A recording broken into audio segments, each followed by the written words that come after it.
radyo na araw-araw pinakikinggan sa Luzon, Visayas at Mindanao. KBP Golden Dove Best News Program. Mula sa Head News Center ng pinakamaraming himpilan at number 1 na radio network ng bayan, RMN. Ito ang numero 1.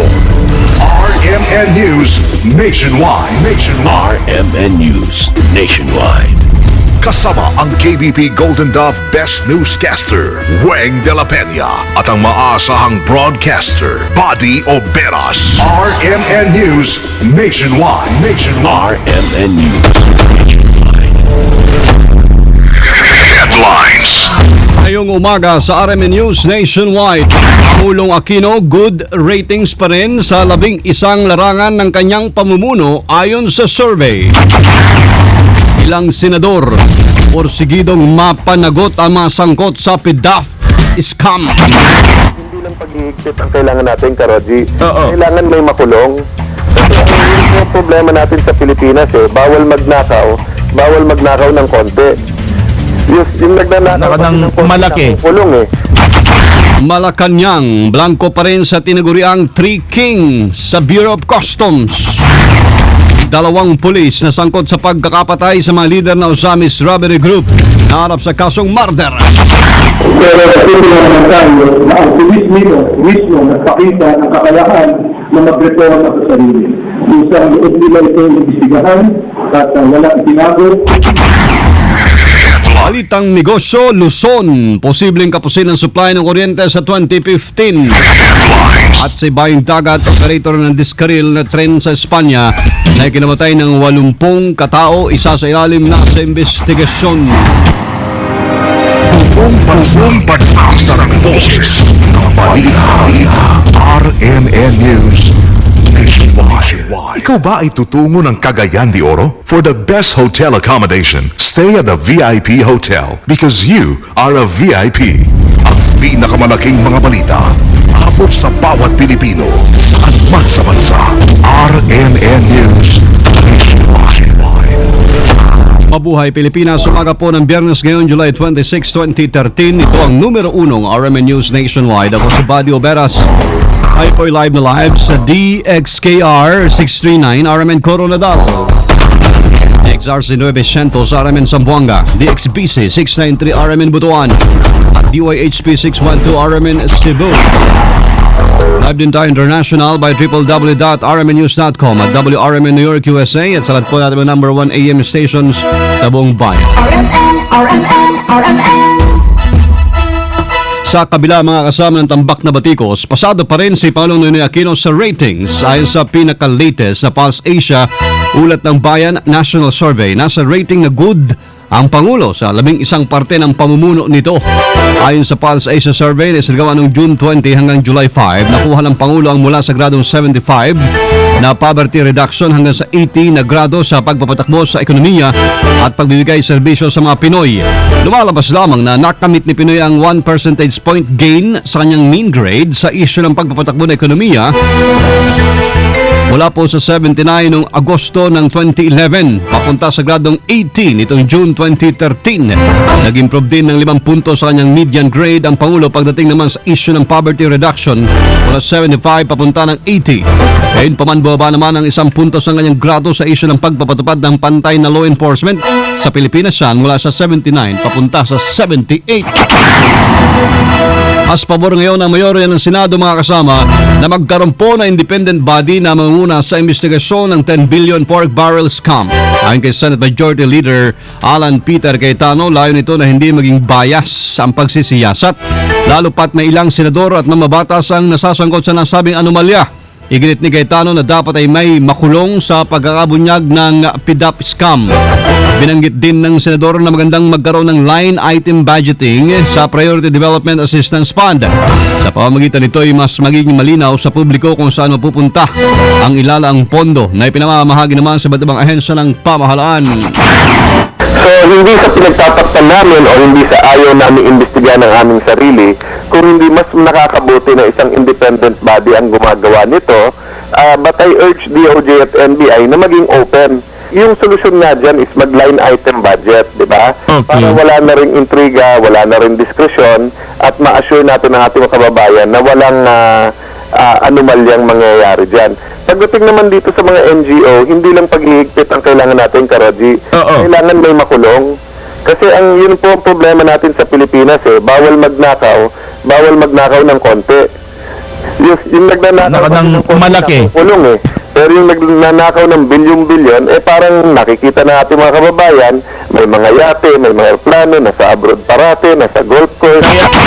Si Senate Majority Floor Leader Alan Peter Cayetano sa interview ng RMN.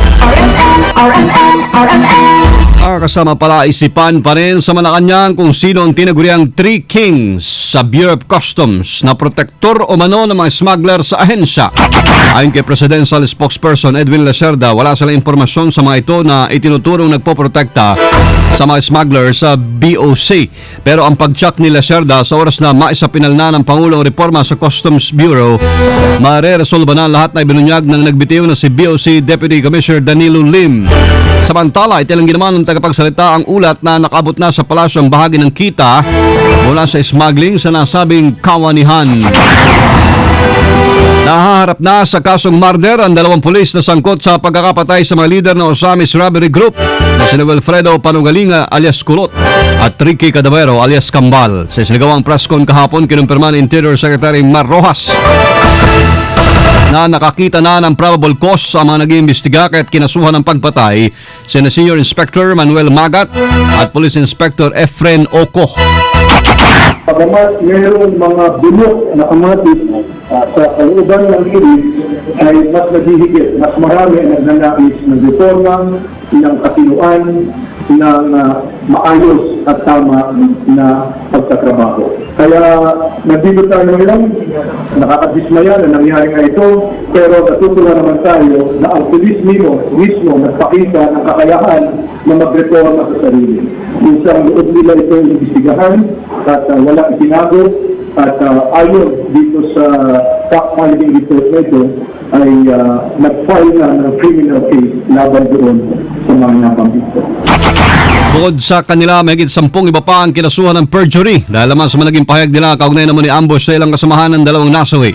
Kinilala naman ng iba mga kinasuhan na sina PO1 o SPO1 Jason Simacas,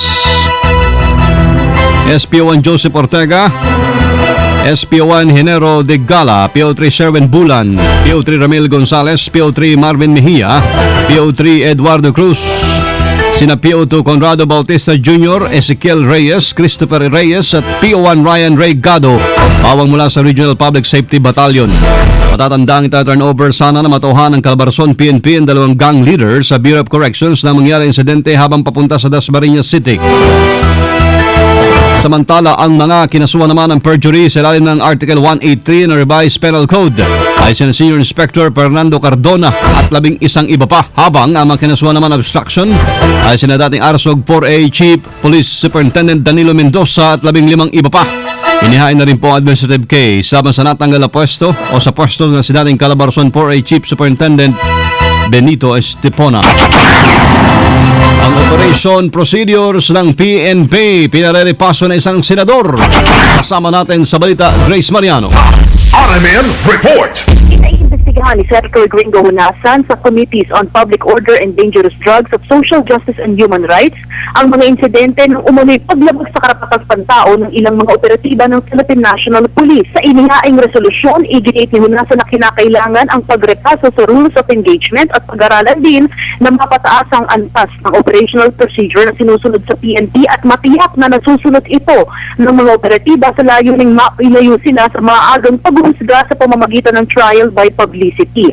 Ang hakbang ni Hunasan ay kasunod ng mga insidente ng umunoy human rights violations na paulit-ulit na kinasasangkutan ng mga operatiba ng pulisya. Kabilang dito ang umunoy rob out sa 13 individuals at Timonan, Quezon noong Enero. Tinukoy din ni Hunasan ang napaulat na pagkawala ng mga nakumpiskang 15 hanggang 20 milyong pisong pera at 80 kilo ng shabu na idineklara at learn over ng PNP-CIDG raiding team matapos na maaresto ang mga convicted drug traffickers na sina Lee Lan Yan alias Jackson Lee at Wang Lee. At ang pinakahuli ay ang kontrobersyal na pagkakapatay sa Ozamis gang leaders na sina Ricky Cadavero at Wilfredo Palogalinga Jr. Ayon kay Hunasan, posibleng may katotohanan din ang naging pahayag kamakailan ni Chief PNP Director General Alan Torresino na may ilang grupo ang nagnanais na sirain ang imahe ng pambansang pulisya gamit ang pagsira sa reputasyon ng kanilang mga opisyal na sangkot sa mga nagdaang insidente. Kasama mo sa Senado, Grace Mariano, Tatak Arimet. Radyo mo nationwide. Ang LTFRB ay pinagpapaliwanag na ng Malacanang sa bus ban issue sa Maynila. Kasama natin sa balita, Deo de Guzman. RMN Report. Inatasan ng Palasyo ng Malacanang ang Land Transportation, Franchising and Regulatory Board o LTFRB na magpaliwanag ukol sa usapin ng hindi pagpapapasok ng pamahalaang lungsod ng Maynila sa mga pampasaherong bus. Nabatid kasi na nagreklamo na ang ilang bus companies pati na rin ang ilang consumer rights group sa matinding trapiko na dinulot ng ordinansa ng Maynila. Ayon kay Presidential Spokesman Edwin Lacerda, dapat ay sagutin ni LTFRB Chairman Winston Hines ang mga reklamo at katanungan hinggil sa ordinansang pinasa ng lokal na pamahalaan na nagbabawal sa pagbiyahe ng mga bus sa Maynila. Pero nabatid naman na una na rin sinabi ng LTFRB na hindi maaari magpatupad ng travel ban sa mga bus sa Maynila dahil hindi maaaring suspindihin ng isang ordinansa ang prangkisa na ibinigay ng LTFRB. Kasama mo sa Palasyo ng Malacanang para sa DZXL 558, Deo de Guzman, Tatak, RMN. Radyo mo nationwide. OFW na si Dondon Lanusa tuloy ng makakalaya. Kasama natin sa balita live, Joyce Adra. RMN Report. Pagkatapos ng Ramadan ay inaasanang makakapiling ng kanyang pamilya sa Pilipinas si Rogelio Dondon Lanusa. Ito ay matapos na tuluyan ng malagdaan ng pamilya ng Saudi National na napatay ni Lanusa ang letter of forgiveness. Si Lanusa ay una ng nangatulan ng parusang kamatayan matapos na mapatay sa self-defense ang isang national o Saudi national. Bagamat matagal lang naman na kumpleto ang blood money na antala ang paglayo ni Lanusa dahil tumatanggi nga pumirma sa affidavit of forgiveness ang isa sa mga miyembro ng pamilya ng biktima. Ngayon, tuluyan ang makakalaya si Lanusa matapos na makumpleto ang lagda sa affidavit. Kasama mo sa DFA, Joyce Adra, Tatak RMN. Radyo mo nationwide. RMN Nationwide Report. Cagayan de Oro City Hall Red Alert dahil sa bomb threat. Kasama natin sa balita live, Halloween Saliring na RMN Cagayan de Oro. RMN Report. Inalerto ng Cagayan de Oro City Police Office ang mga residente sa lungsod sa bantang pambobomba na tanggap ng pulisya. Sinabi ni Police Chief Inspector Limel Gundang, Hepe ng Operations at Plans Branch, na sa ngayon ay mahigit sa 100 pulis ang idineploy sa mga strategic na lokasyon sa lungsod, lalo na sa paligid ng City Hall kung saan nagpapatuloy ang registration ng mga botante para sa October Barangay at SK elections. Ayon kay Gunda, nakatanggap umano ng mga text messages ang kanilang mga field personnel mula sa di kilalang sender na isang granada umano ang ihahagi sa City Hall upang guluhin umano ang COMELEC registration. Dagdag pa nito, totoo man o hindi ang banta, mas mainam umanong nakahanda ang mga otoridad sa anumang mangyari. Humihiling na din ng dagdag na pulis ang COMELEC upang masiguro ang seguridad ng mga residente. Kasama mo sa DXCC Cagayan de Oro, Alvin Saliring, Tatak, RMN.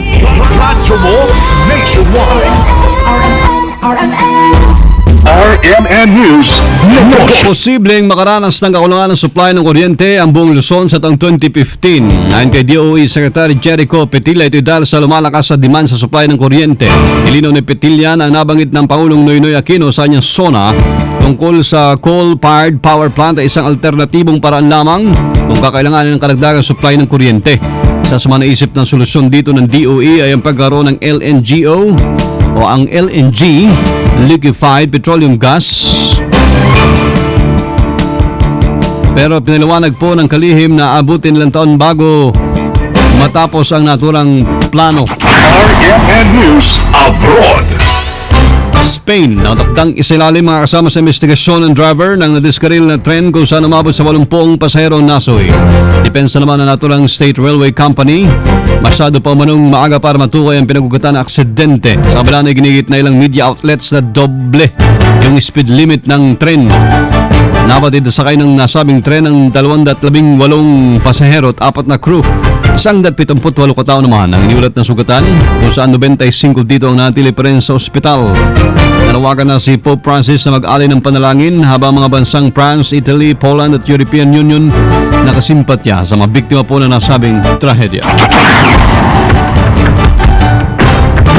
Live tayo mga kasama mula sa RMN News Center, Makati City, Metro Manila, Philippines.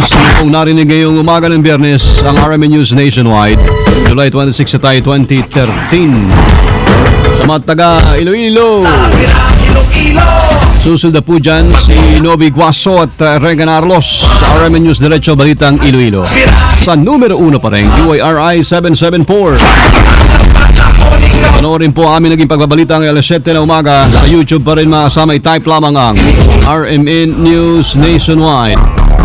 Thank you Lord. Muli po tayo nagkasama-sama. Salamat po sa inyong naging panahon sa amin. Kasama nyo sa serbisyo publiko. Sa alam po ni Weng de la Peña. Ako pa rin si Buddy Oberas. Dito pa rin siyempre sa tahanan na may pinakamaraming number 1. Pinakamaraming himpilan, RMN Radyo Mo Nationwide. 60 years na po tayo ang maasahang public service nationwide. Ang pinakamalaking mga balita abot sa bawat Pilipino saan man sa bansa. RMN News Nationwide. At alas 7, 16.